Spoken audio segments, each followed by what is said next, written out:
الحمد للہ العزیز الرحیم رب السماوات ورب الارض ورب العرش العظیم الذي اعطى كل شيء خلقه ثم هدى وميز الناس بالعقول والنهى واشهد ان لا اله الا الله وحده لا شريك له شهادة الموحدين واشهد ان محمدا عبده ورسوله وصفوته من الخلق اجمعین صلی اللہ علیہ وعلى آلہ وصحبہ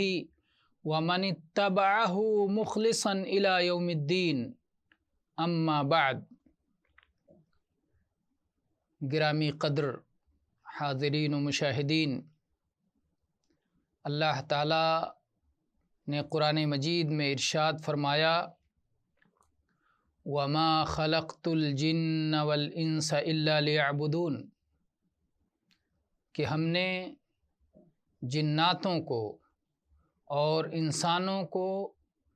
اس لیے پیدا کیا ہے تاکہ وہ ہماری ہی عبادت کریں۔ ہماری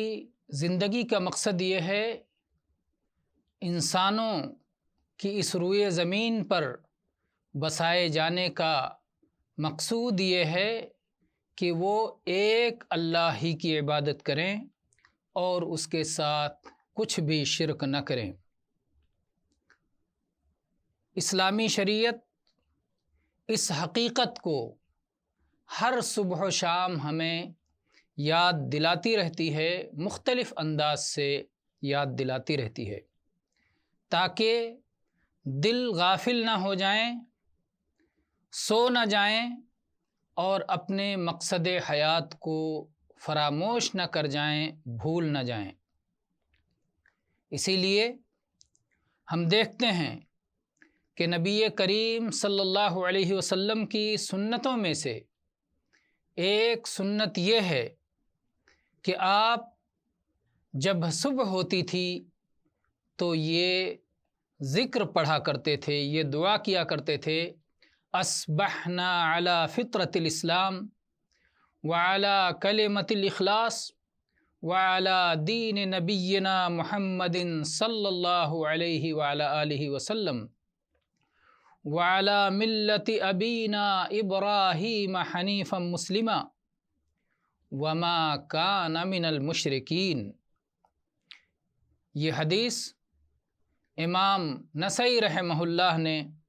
السنن الکبریٰ میں ذکر کیا ہے 9743 نمبر پر۔ اس دعا کا معنی یہ ہے کہ ہم نے اسلامی فطرت پر صبح کی اور کلمہ اخلاص پر اور اپنے نبی محمد صلی اللہ علیہ وسلم کے دین پر اور اپنے باپ ابراہیم علیہ السلام کی ملت پر، جو ہر طرف سے کٹ کر ایک اللہ کے ہو گئے تھے، اللہ کے فرما بردار موحد بندے تھے اور مشرکوں سے ان کا کوئی تعلق نہیں تھا۔ یہ کلمات نبی کریم صلی اللہ علیہ وسلم کی سنت تھی کہ آپ صبح میں اسے پڑھا کرتے تھے، یہ ذکر کیا کرتے تھے۔ اس سے مقصد یہ تھا کہ آپ اس بات کا اعلان کر دیں کہ ہم نے اسلامی فطرت کو اپنایا ہے، کلمہ اخلاص کو اپنایا ہے، محمد عربی صلی اللہ علیہ وسلم جو ہمارے نبی ہیں ہم ان کے دین پر ہیں اور اپنے باپ ابراہیم علیہ السلام کی ملت پر ہیں۔ اسلامی فطرت کیا ہے؟ اسلامی فطرت یہ توحید کو قبول کرنا ہے، حق اور ہدایت کا ارادہ رکھنا ہے، اللہ عز و جل کے لیے ہمیشہ سر تسلیم خم رکھنا ہے۔ یہی وہ فطرت ہے جس پر اللہ تعالیٰ نے اپنے بندوں کو پیدا کیا ہے کہ ان کے دل محفوظ ہوتے ہیں ہر طرح کے بگاڑ سے، کجروی سے، حق کے طلبگار ہوتے ہیں، حق کا شوق رکھتے ہیں، حق کے لیے سر جھکا ہوا ہوتا ہے، ان کے لیے اپنے خالق و رازق اور اپنے مالک و مدبر کے لیے سرکشی نہیں ہوتی۔ وہ اس بات کو اچھی طرح سمجھتے ہیں کہ ہم اپنے رب کی عبادت کے لیے ہی پیدا کیے گئے ہیں، اس لیے وہ اپنے رب کو چھوڑ کر کسی اور کی طرف توجہ نہیں کرتے۔ ان کی ساری توجہ، ان کا سارا لگاؤ، ان کی ساری طلب اللہ تعالیٰ کی طرف ہی ہوتی ہے۔ اسی لیے اسلامی فطرت کے بعد کلمہ اخلاص کا ذکر کر دیا۔ اور کلمہ اخلاص کیا ہے؟ کلمہ اخلاص ہے لا الہ الا اللہ، جس میں ایک بندہ اس بات کا اعلان کرتا ہے کہ اللہ کے سوا کوئی معبود برحق نہیں ہے، عبادت کا حقدار اکیلا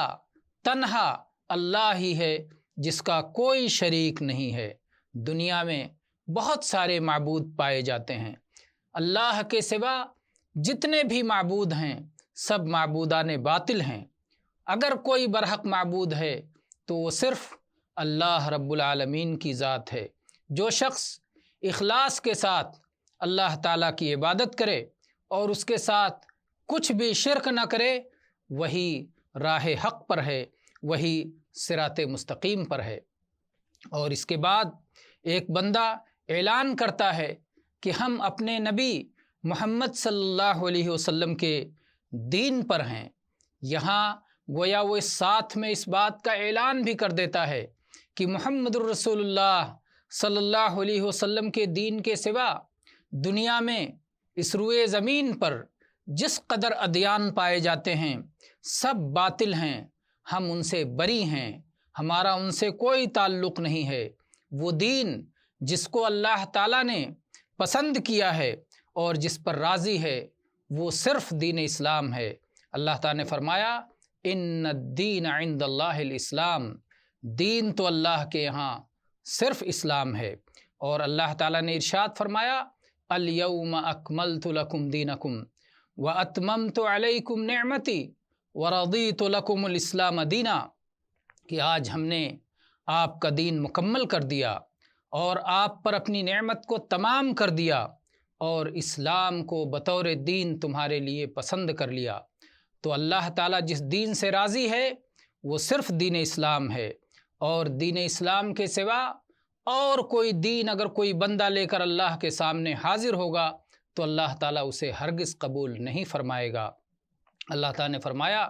وَمَن يَبْتَغِ غَيْرَ الْإِسْلَامِ دِينًا فَلَن يُقْبَلَ مِنْهُ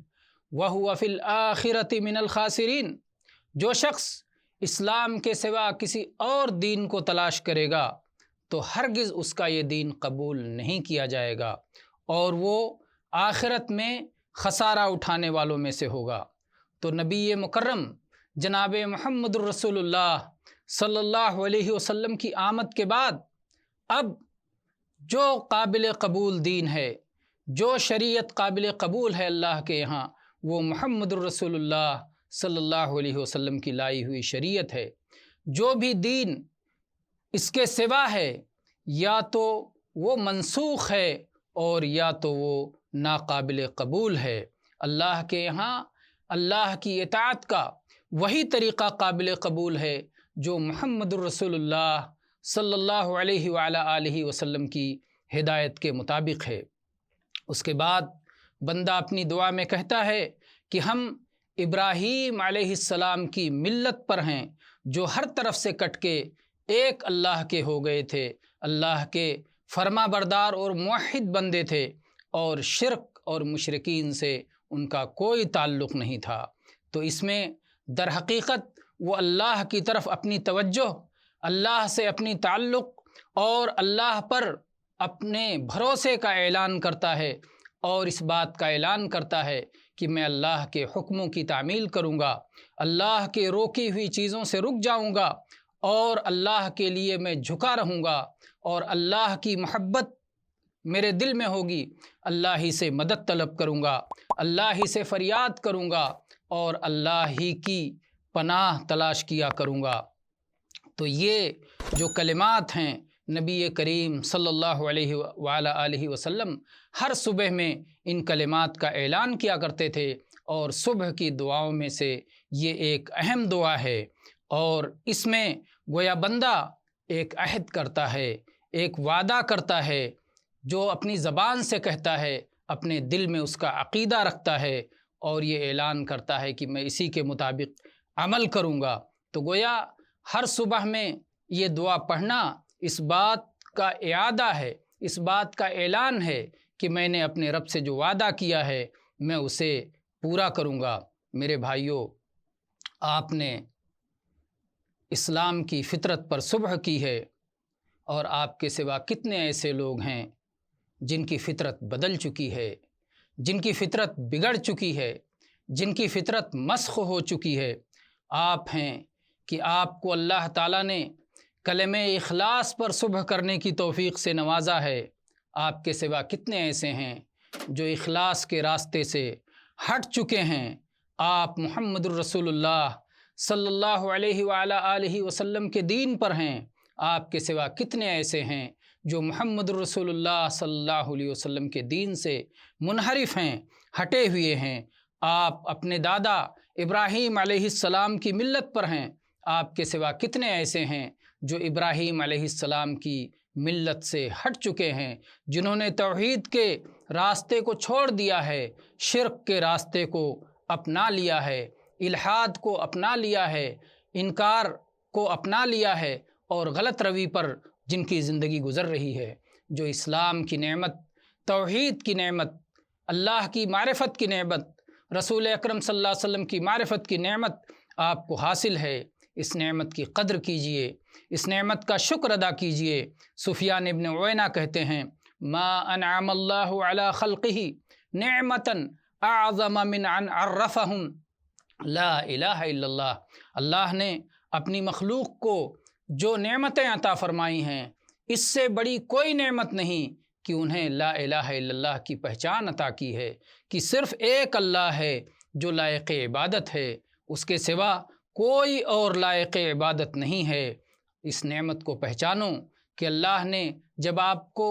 صبح کرنے کی توفیق دی تو فطرت اسلام پر، کلمہ اخلاص پر، محمد الرسول اللہ صلی اللہ علیہ وسلم کے دین پر، اور ابراہیم علیہ السلام کی ملت پر۔ یہ ایسی نعمت ہے کہ جس نعمت کی کوئی اور نعمت برابری نہیں کر سکتی، اور اگر یہ نعمت انسان سے چھن جائے تو پھر کوئی دوسری نعمت اس کا بدل نہیں ہو سکتی۔ یہ چاروں چیزیں اگر انسان سے چھن جاتی ہیں تو یہ دنیا اور آخرت کا بہت بڑا خسارہ ہیں۔ اللہ تعالیٰ سے دعا ہے کہ اللہ تعالیٰ ہمیں ان لوگوں میں سے بنائے جو فطرت اسلام کے مطابق کلمہ اخلاص پر، اللہ کے نبی محمد عربی صلی اللہ علیہ وسلم جو خاتم النبیین ہیں ان کے دین پر، اور اپنے دادا ابراہیم علیہ السلام کی ملت پر ہمیں صبح کرنے کی توفیق عطا فرمائے، ہر طرف سے کٹ کر کے ایک اللہ کا ہو جانے والا بنائے، اور اللہ کا موحد بندہ، فرما بردار بندہ بنائے، اور شرک اور مشرکوں سے اللہ ہم سب کی حفاظت فرمائے۔ آمین۔ وآخر دعوانا ان الحمد للہ رب العالمین، وصلی اللہ